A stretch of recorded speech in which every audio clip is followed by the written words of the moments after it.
We don't hit home runs in this pod. We work station to station. I'm back with my battery mate, as always, Dustin. And Dustin, today we are talking about a player that the Jays were linked to a little bit earlier the offseason who has been off the board. I guess has been off the board for almost a week now. But Cody Bellinger signs with the Chicago Cubs. The instant reaction based on the deal was that why didn't the Jays, do this deal? And I was hoping that we might be able to discuss this a little bit. I was pretty high on Bellinger in terms of I thought he was a fit. I think as the offseason went on, he became lesser so by the day, and he eventually re-signs with the Chicago Cubs. I mean, certainly the grumblings are all over Blue Jays Twitter and social media and even the radio. I think, the answer to why didn't the Jays do this is, I mean, they would have done it if, this offer was on the table right after Otani didn't sign, before they signed IKF and Justin Turner. I mean, at this point now, I think that it just doesn't make a whole lot of sense. Not only just because they have, a number of options already signed and they've seemed to have moved on from wanting Bellinger, but it just doesn't make sense from a kind of a financial perspective for them, especially with the luxury tax threshold that they're at right now, which, if anyone doesn't know how it works, basically there's a threshold of money that a team can spend, beyond which you get taxed. This year, that threshold is $237 million. The Blue Jays salary with all the bonuses and everything, said to be about 244.8, 245, roughly. So that puts them about $7.8 million over the luxury tax. So on that 7.8, they're paying 30% tax. They're at 30% because one, they're over the limit, but two, this is the second year they're going to be over the limit. Last year they were over it as well, and that adds on an extra 10%. So they're at 30%.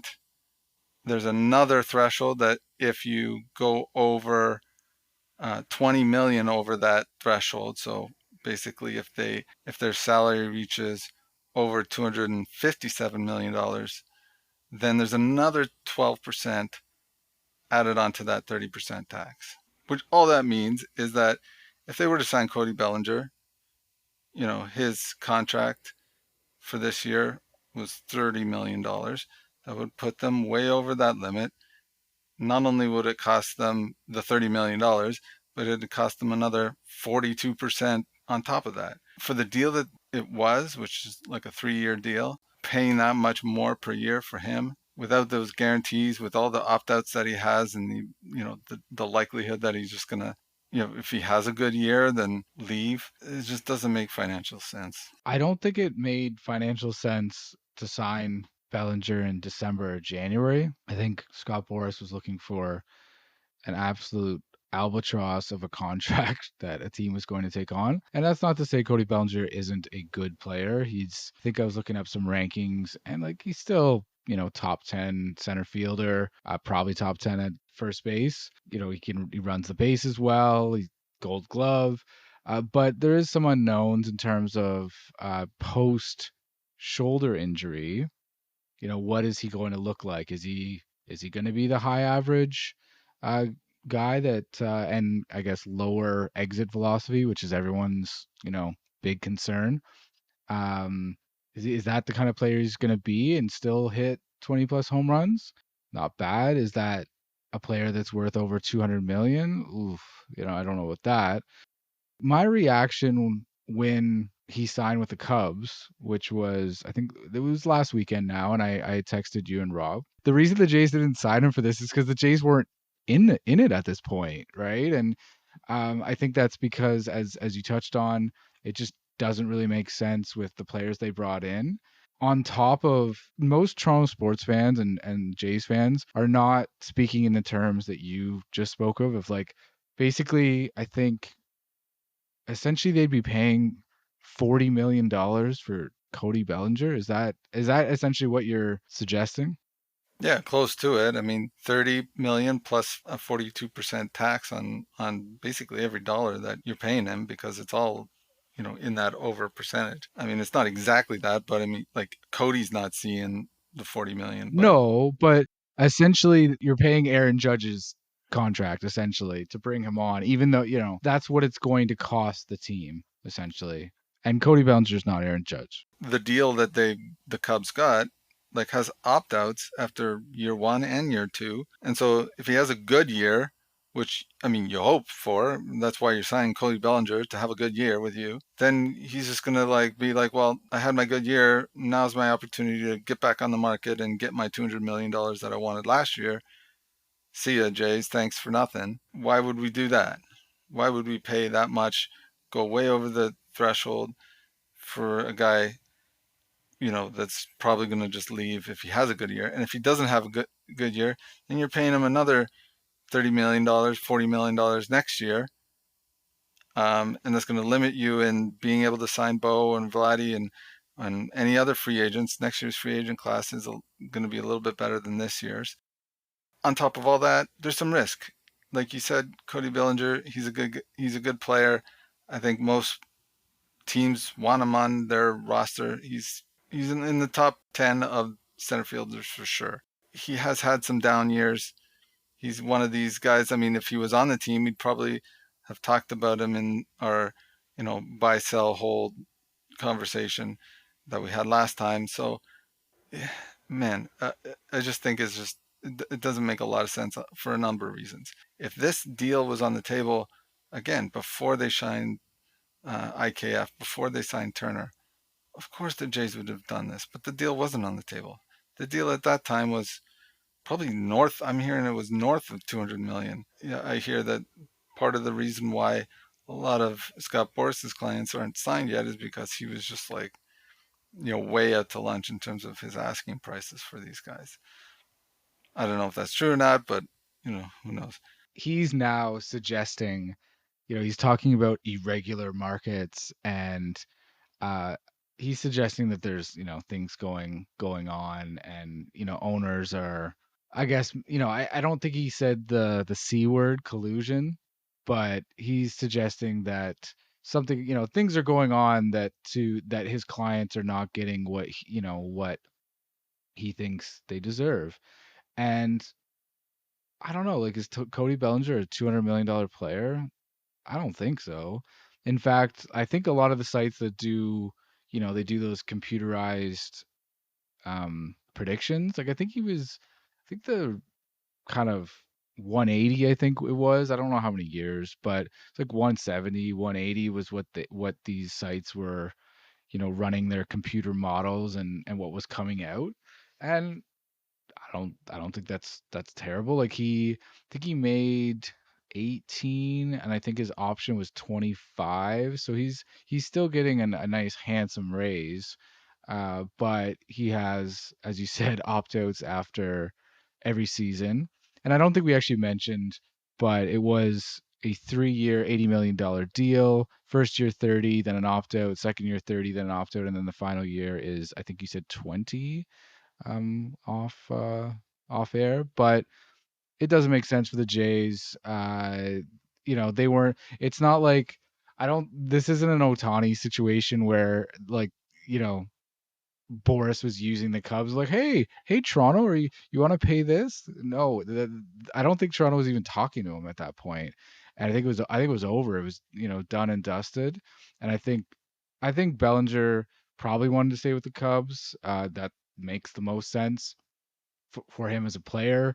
He played well there last year, and he wanted to re-sign. And it was just trying to get a number that made sense for all parties. And the Cubs, I don't think the Cubs are obviously not going to bid against themselves, right? And I think they were playing it out, and Scott Boras can squawk all he wants, but I don't. I think Scott Boras used to be kind of able to kind of essentially play some of the owners and really be the straw that stirs that free agent market. And I think on some players, like he has Juan Soto next year. And he has, I think most of the big guys again are Scott Boras players. So we'll see how it goes. But I think if you're not like the top tier guys, I don't know if owners are going to be so willing to, you know, put out the money that they may have in the past. I don't know. Maybe baseball teams are getting a bit smarter in terms of how they spend their money. Well, I don't think it takes collusion for a market that just keeps going up and up and up to eventually kind of hit a plateau. And all these owners, these front offices are evaluating these guys and they're saying, and they have their own internal kind of, I don't know if it's dollar per war or whatever you want to put on it, but they have some kind of evaluation system for like, this is how much we're willing to pay this guy for a guy that does this, et cetera, et cetera. Not only on the field, but off the field, marketability, all those kinds of things come into it. You get to a certain point and, every team probably has that limit. And if Scott Boras is constantly pushing that limit and asking for more than that limit and expecting that guys are going to get desperate, they're going to get injuries. Oh, somebody's going to pay this. Then, that's got to break at some point, and maybe that's where we're at. And, while Scott Boras is probably not going to lose clients over this or anything like that. And I don't think there's collusion. Maybe there'll be a grievance filed and they'll investigate it or whatever. But I doubt there's collusion. I think it's just if Scott Boras wants to call it an irregular market, yeah, I think it is probably an irregular market. It's a market where teams just said like, no, we're not going that far for that guy. A rough sort of ballpark, like when you're looking at whether a guy signed for a lot or not, I hear, or at least what I've looked into it a little bit, is like $8 million per war, like expected war that you would expect this guy to get, right? I don't know what projections these teams have. Cody Bellinger got a 4.4 war last year. So if you times that by 8, that's somewhere in the ballpark of $35 million. I mean, he's getting paid 30 million, so that's kind of in the arena. But 2022, he had 1.2 war. In 2021, he had a negative war. And in 2020, he had 1.5. So, like, are you just looking at this recent year and saying that's what he's worth? He's going to give me another 4 war this year. So $30 million, no problem. Or are you looking at the last 4 years and kind of averaging that out and saying, I don't know, like I'll pay him 18, and if he can get me 3 war, then that's great. So it's something like that has happened. Basically, teams' evaluations are not aligning with the constant records that Scott Boras wants to set. He's finding out that that's what markets do, is they kind of adjust themselves if they start getting overheated. I've been wondering in recent, maybe in the last 6 months or a year, because we do have Vladdy and Bo coming up for free agency after they have 2 seasons left with the Jays. Like, how many $30 million players are in the majors? Now, you could say there's a lot of them based on numbers, but like, how many teams are just going to keep throwing out these massive contracts? You know what I mean? Like, yeah, some of the players recently signed. Corey Seager, Marcus Simeon, Bryce Harper, Trey Turner. Like, these are all really good players, but I feel like there's just got to be like, especially given the way that we saw this offseason go, and regional TV rights were kind of there was a question mark about them. And the free agent class this year, not great. Um, Next year, I think Pete Alonso is a free agent, and there's a bunch of other good players. But like, okay, I like are the Mets gonna pay Pete Alonso? Like, they don't exactly seem to be wanting to spend a lot of money right now. And I'm sure, and they already have other players on the team that are already well paid, right? Like, I'm kind of, as you said, there nothing. These agents are expecting, and I'm sure they're promising, things to go up infinitely forever. and that's impossible. That just doesn't. That's not how markets work. They just don't. There's corrections and there's drops and then there's increases, and there's other years where it increases as expected. But I just kind of wonder how many of these massive contracts are still teams are wanting to give out. Yeah, it's hard to say exactly what that would be. I guess they're going to give out as many contracts as they're able to afford. And teams are going to have to put in the work to make sure that their evaluations and their processes and, whatever they do to get the most war out of the least amount of dollars. I mean, that's basically the job is like, how many wins can I get for for my dollar, for every $1 million, how many wins can I get? That's the whole game. And part of that game is, what they do on the field and the conditioning and all the, as Kevin Barker likes to say, the khaki stuff, all the different little things that they do with, just evaluation and scouting and whatever, putting the best product on the field. But the other sort of lever they have to pull there is how much they pay for it. If you can get a young guy like a Bo Bichette that can give you 2, 3, 4 WAR for $4, 5, $6 million, holy shit, that's like great. Obviously, when the player goes to free agency, then he's gonna, like I said, he's gonna want more like $8, 10 million per WAR that he's gonna offer, and he's gonna get it, or at least teams are gonna want to pay for that. But again, that's the game that you play. So only the really kind of rich teams that can throw around a lot of money and afford to be in the luxury tax like the Jays are going to be in the conversation for these big guys. And if those teams kind of, like I said, if their evaluation doesn't align with what's being asked for, that's got to plateau and they're not going to get it. So I was actually looking up. Maybe it was early in the off season. I was looking up kind of like the top paid players, and I was just trying to see who was out there on what teams, and really it was an exercise to try to figure out, what should Cody Bellinger actually make, right? Like if it's based on the other players out there, like the Brandon Nimmo's of the world, and I kind of came to a conclusion. It was like between 25 and 30 seemed to be based on the market. I actually stumbled on this player. Have you heard of Chris Bryant? Rings a bell. I'm not super familiar with them though. Okay, so he was on the Cubs for many years and he signed March 18th, 2022. He signs a 7-year contract worth $182 million with the Colorado Rockies. So I'm looking at this and I'm who's Chris Bryant? Right? Like I'm looking up, like I don't recognize this name.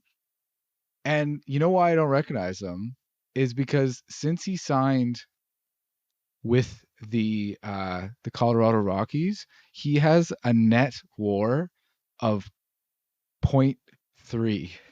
So he actually had in 2023, he had a negative WAR of 1.0, and then he had a point sorry, he has a net WAR of point of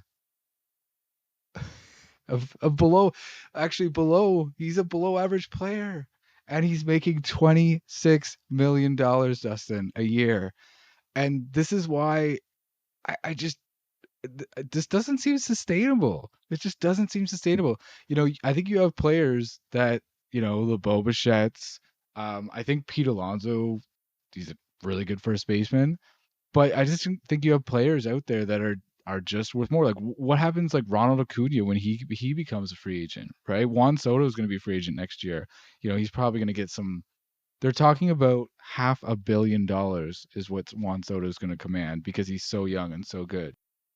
When you brought up the maybe a few episodes ago of giving Bellinger a big deal and him being a flop, like Chris Bryant is, that is a possibility. I don't think he's going to be Chris Bryant, but man, I was like I was shook when I saw this deal. Like he's literally a below average player making, I think, about five. million more dollars. Like how much is well, he's essentially George Springer, right? Isn't George Springer making like 25 approximately? Maybe Yeah, low something like 20s. that. Yeah. Yeah. So like and that really hamstrings your team, right? If you have a player like that. So I think you have to be very careful when like I think the team like the deals you give out are this player is going to be a cornerstone, probably Hall of Fame or whatever, like fill in the blank with whatever, term you want to throw on. But I think that's who you have to save those deals for. And we'll see what the Jays do with their two free agents. We'll see. We'll see how one they perform, and especially Vladdy. I mean, I think I would give something like that to Bo. He's worth it. But Vladdy, he needs these this year and next to prove it. We'll see on Vladdy. I think Bo is. I think he's getting 30 plus. I think Bo is definitely getting a 300 plus $1 million contract from somebody because I just think, as you've talked about many times, premium position and 25/90 or 30/100 players like that don't grow on trees. So I kind of expect that, and maybe that's why the Jays have kind of eased back a little bit this offseason, saying, we got to save some loot for some of our players that we're looking at, trying to re-sign. We'll see. I'm kind of curious to see how this offseason fits in to the overall plan for the Jays. And you know what? Not not being super aggressive could backfire, or maybe it pays dividends in the long term. Well, I think one thing you could say is that they certainly have a plan. Well, let's see if it works out. All right, Dustin, I think that's all the time we have for Cody Bellinger free agent talk. Thank you again for joining me.